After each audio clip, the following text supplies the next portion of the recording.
ভিটামিনটা হচ্ছে B54, এই যে আপনারা দেখবেন অবশ্যই B54।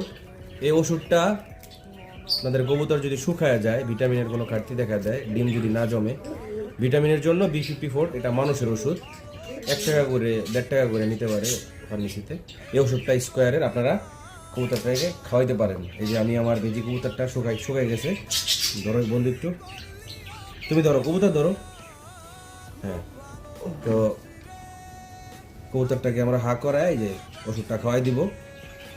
আর একটা হচ্ছে ক্যালটেক, ক্যালসিয়ামের জন্য।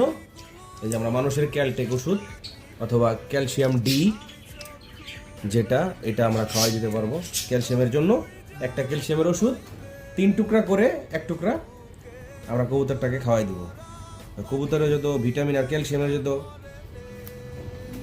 ঘাটতি আছে এটা ইনশাআল্লাহ পূরণ হয়ে যাবে। আপনারা এইভাবে টানা 3 দিন খাওয়াবেন, 3 দিন খাওয়াইলেই